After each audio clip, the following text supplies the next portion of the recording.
Hello and welcome back to the She Who Glows podcast. I'm Holly, your host, and I'm here to talk about how to feel more in your heart and in alignment with yourself and out of the mind where stress and overwhelm lives. And as someone that still experiences stress and overwhelm, and I'm on that path and that journey that I've very much been in my head for a lot of my life, and have recently started to experience more peace and more calmness, I feel comfortable to share some tools today because I feel in a good place with it. So first of all, if you are in a moment of life where you feel like you're in your head and you're stressed and you're overwhelmed about everything and fearful and unstable, you may not like to hear this. However, as humans, sometimes we're meant to go through that stage of life. Sometimes we're meant to go through the stage of life where everything feels like it's falling apart and it feels like you're so unstable and ungrounded that you have nothing to hold on to and you feel bare and vulnerable, and it's a lot. And I feel like I've gone through many moments of that. Even just like a couple of months ago, I was having about 2 months of burnout and just like finding a different perspective in life and wanting to finally start prioritizing myself more, and not out of a way of what I'm trying to say is that sometimes we can force ourselves into being another way, which sometimes can make things worse because you need to ride out that pattern that you have gained from childhood or whenever you gained that pattern to live out from generations that may have been passed down to you or from society. For example, being a people pleaser may be something that you have needed to do, and it's not an inherently bad quality if you think about it, because it's, a coping mechanism to try and stay connected, to try and find love, to feel wanted. However, the more authentic way is, that word actually is not what I want to use, because you were being authentic when you're a people pleaser because that's what you were taught and your coping mechanism. But I guess the alternative is that for me as a people pleaser, which I still very much do, and that's okay, and it's a pattern that may run on forever, but I don't know, it's something that I've come to accept within myself. However, I am more mindful now of when I'm doing it and I'm okay about it, instead of beating myself up about it. And I'm also starting to choose myself more. And it doesn't always mean that that's easy when you start to choose yourself more, because there's going to be people around you that don't like it. There's going to be people that don't like the change in you and think that there's, something different about you, and they don't like that. So be mindful that when you start to change certain ways about yourself in terms of moving through life differently, it is going to shift things in life, but for the better, even if it doesn't feel like it is for the better in the moment. So I'm going to talk a little bit about my journey and how I feel like I've gotten to this place that I'm at today. And by no means am I perfect whatsoever. I need to preface that, because I don't want to come across as this guru who knows everything and has accomplished and mastered everything, because it could be far from the truth. However, I feel like I've gotten to a certain level where I'm able to share what I'm sharing today from my personal experience. So ever since a child, I've experienced anxiety and self-doubt and self-loathing, really not liking the way I look, or just never really feeling proud of myself or speaking to myself kindly. And sometimes that would reflect outwards as well to other people.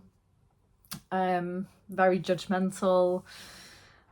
And it did turn into an eating disorder, which a lot of you who know my story or my journey will already know, which was a form of control for me, a form of distraction. I literally had to constantly exercise because I literally couldn't sit with myself because it would feel too overwhelming with all the thoughts that were coming up.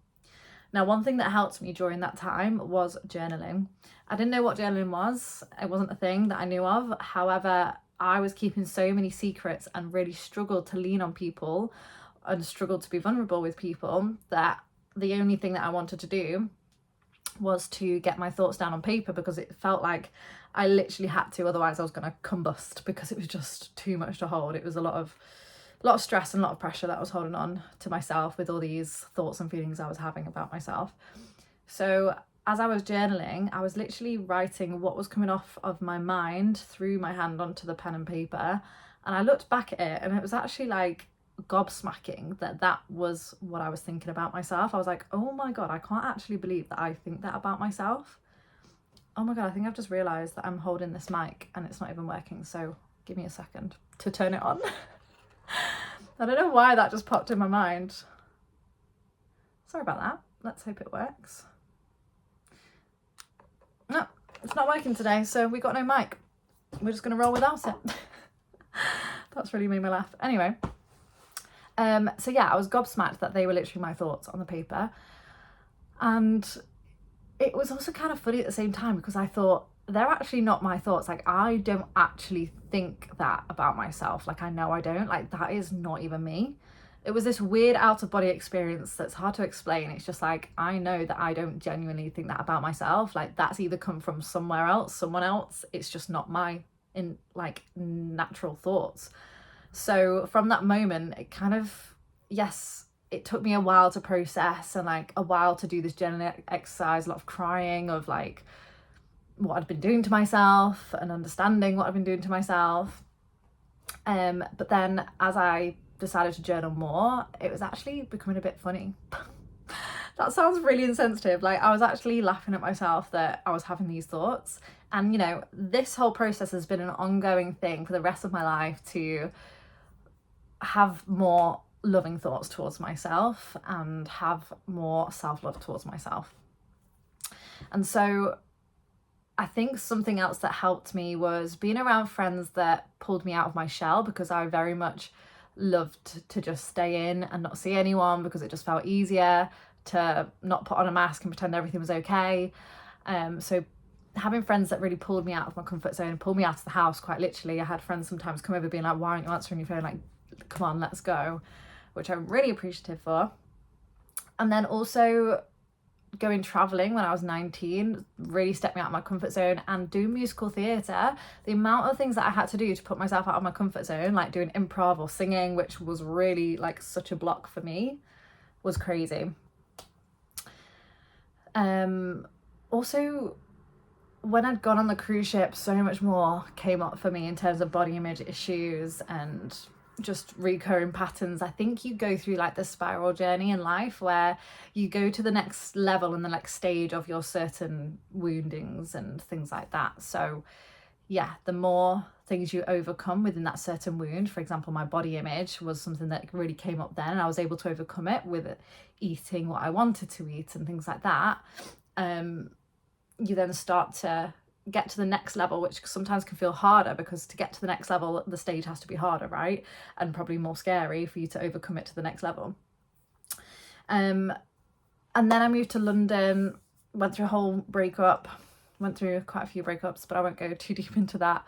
And living in London was another step into my anxiety and like outside external noises really shaking me. Like, I had no rootedness or trust and faith in myself whatsoever. I was just so scared.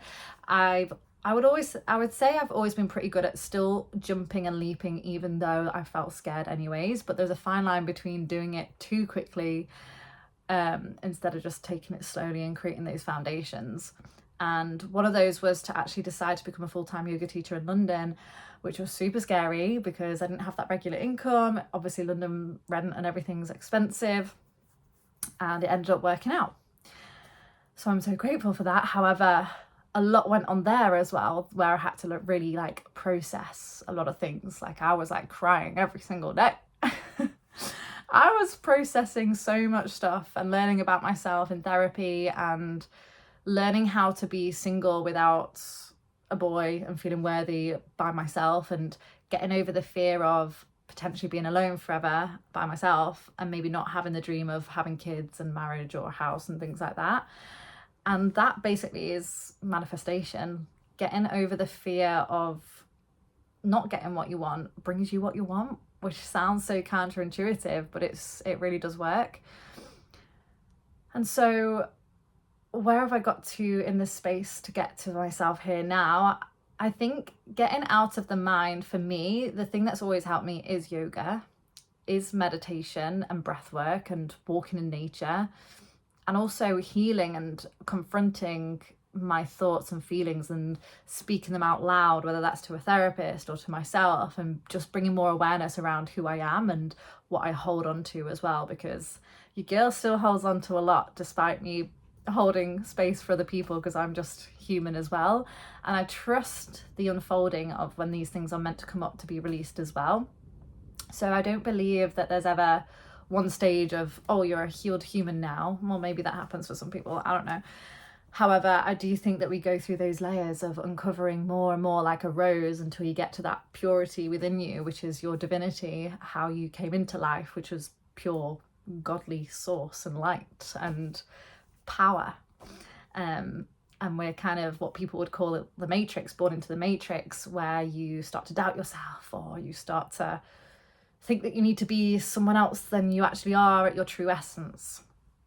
So I was having a conversation with a friend on the phone today, and she was like, I've been on this retreat and I feel like there's so many people here that are spiritual but aren't actually very nice. And she was like, and that's something that I love about you, is that you are just yourself in this space, and you don't always find that within spirituality. And I feel like I have gone through that journey of like realizing that it's not about, like, I don't resonate with every spiritual person. I believe everyone is spiritual, whether they're aware of it or not. It's just about them being a kind-hearted, nice person. And it just reminded me of that journey of how important it is to come home to your heart, to come reconnect back to yourself, and not even get in the spiritual ego of being like, I'm a breathwork teacher and I'm a coach, so I'm better than everybody else here, because it's not true. We're all equal to each other. So let me share with you how I feel on a deeper level. I've gotten into my body more. Embodiment practices, 100%. Doing a walk or some movement, but in a way that you feel that you're connecting to yourself, especially as a woman, like your feminine essence. What is that? It's like your sensuality and, you know, moving through how you feel your body wants to move through dance, through the yoga practice, instead of the regimented masculine way of moving sometimes, which Pilates can be. It's not a bad thing. It's just that we need to find that balance between fluidity and structure and strength as well. So the two of those, especially because I feel like I've very much went into my feminine fairy era, and I'm now much more in my masculine, like, powerful era.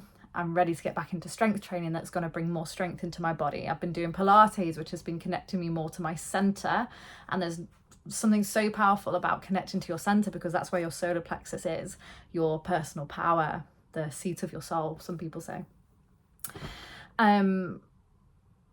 Therapy, 100%. Just talking to someone that is unconditionally loving to whatever I'm going to show up and share. Like, sometimes I'm like, I don't even know what my therapist thinks of me, because I literally can't believe some of the things I share sometimes, but I'm just raw and honest and open, and I'm proud of myself for that. And it really helps when you become vulnerable with someone else to trust yourself more, to learn more about yourself and love yourself in all your flaws and all your imperfections that we are as humans. Journaling, 100%. Nourishing yourself, breakfast, lunch and dinner. Sometimes that may not be intuitive for you, but I feel like as a female that's really important.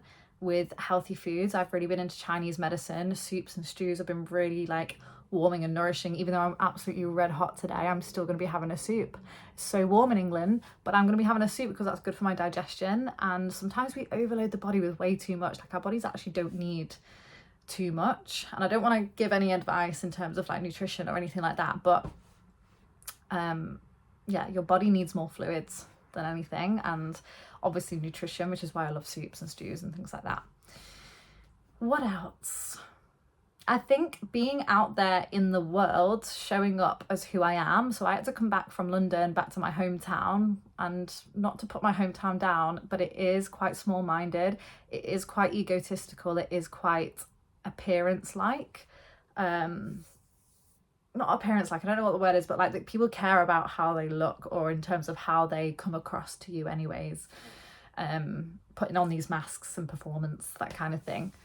And so I obviously grew up here, and I feel like I've always been myself, but I just discovered more of myself and my spirituality since leaving this place. which I think has been so important for my journey to be able to become my own person a lot more as well. And so I stepped out into teaching yoga and Pilates and my coaching, my holistic health coaching, life coaching, whatever you want to call it. And that was a huge challenge for me because I knew there was people that knew me from the past, and there's even friends that probably think this is weird. And actually it's worked out for the best because there's been so many amazing people that I've connected with because I've been my authentic self that I've also been able to help along the way. And it's been helping me at the same time heal so many parts of myself. And so yeah, I think being out there as your authentic self, showing up for yourself. I even put myself obviously out online, share my thoughts and feelings and who I am online, which is also really, can be really scary. It's not really so scary anymore because I've been doing it for a good few years now. But I think being out there, showing up as you is so healing. And that's what I like to use social media for, is to be my authentic self as much as possible and hope that that aligns and attracts the right situations and people for me as well. And remember that there are those seasons of being a human where we're meant to not be fully thriving. Maybe we're distracting ourselves and finding different coping mechanisms that aren't just yoga and all these lovely practices. Sometimes you actually do need to get messy to become good again. And so many people find, I want to say solace, but I don't know if that's the right word, in and their new lease of life and their purpose when they are at their rock bottom. So maybe sometimes you need to allow yourself to hit that rock bottom to then rise up from the ashes, and that it's okay to be in a messy moment of being human. We as humans want to be so perfect all the time. And I can so relate to that. I, especially since being a yoga teacher and a holistic practitioner, have thought, well, if I'm not okay, then how the hell am I meant to help other people? That's part of where I learn through my own life experiences, and that's how I become so much more compassionate and empathetic to help others. So it's finding, yes, feeling the grief and the pain of everything. They say that when you feel grief and pain, it literally feels like you're dying, and it's the death of yourself. And it's scary because no one wants to die. No one likes the feeling of dying. But that is quite literally how it feels. And ever since 2020, I've had so many of those moments, and it is intense. However, I feel like it gets easier because you have more of an awareness of why it's happening and the tools to support yourself as well. And I believe that I'm also here partly to, not fully, but partly to help others overcome their fears and overcome a lot of grief and pain that we're holding on to, because a lot of humans and the earth is very sick right now.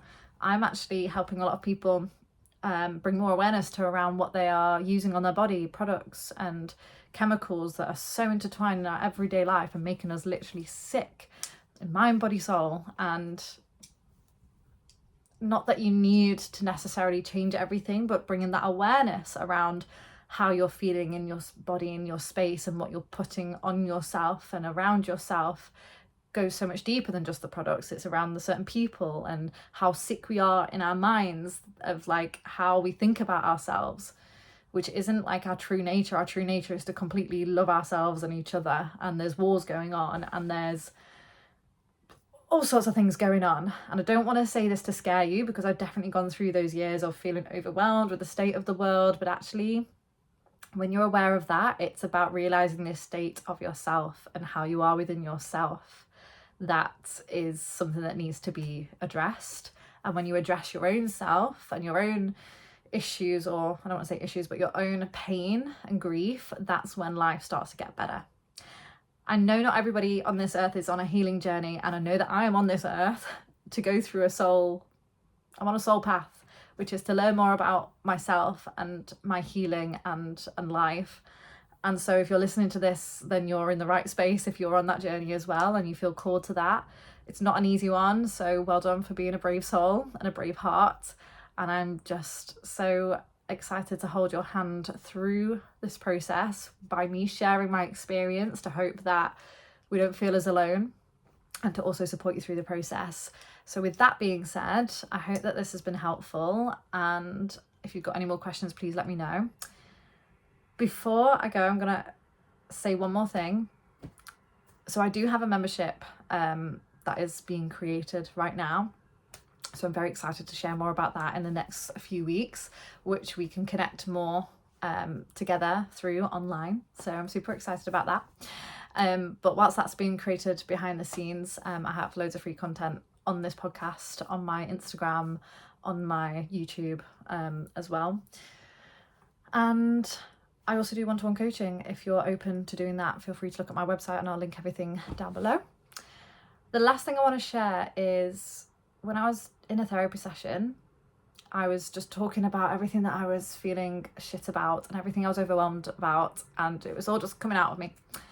And then I decided to, well, my therapist decided to just make me sit there with myself, which I'm so grateful that he does, by the way, because we can just talk and talk and talk and talk and stay in the same crazy mindset. But actually all we need to do is just go inwards and give ourselves that moment to regulate. And this complete peace just washed over my body. So many more things happened, but I feel like if I share it, people aren't even going to believe it. But it just was like my stomach started churning, the room got brighter, everything felt peaceful, I felt so held, I felt so safe. And it was kind of saying that this is a glimpse into what's to come and your future. And I feel like ever since that session a few months ago, like before this session, I was so tired, I was so drained, I didn't even know what I wanted to do with my life anymore. I was gonna like pack everything in. I was like, oh my God, I can't live like this. And that one session just changed everything for me.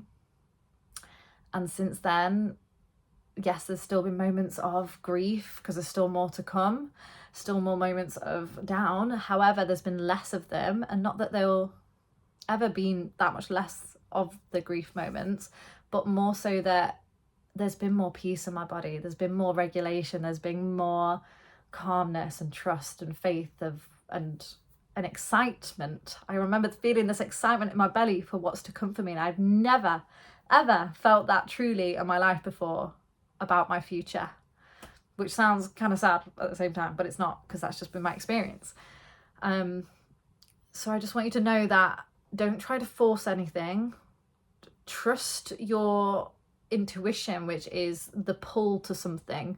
Another example is that I've been ready to get back into weight training now because I've been having the pull to go, not from the mind, but it's like, oh, I'm feeling this like I want to do this, but not because I feel like I have to or I need to look stronger, more strong and more powerful. Like I just feel like I'm ready to do that now, like my power is building again. So there's seasons for strength training, there's seasons for rest, there's seasons for crying and grieving, there's seasons for joy and excitement.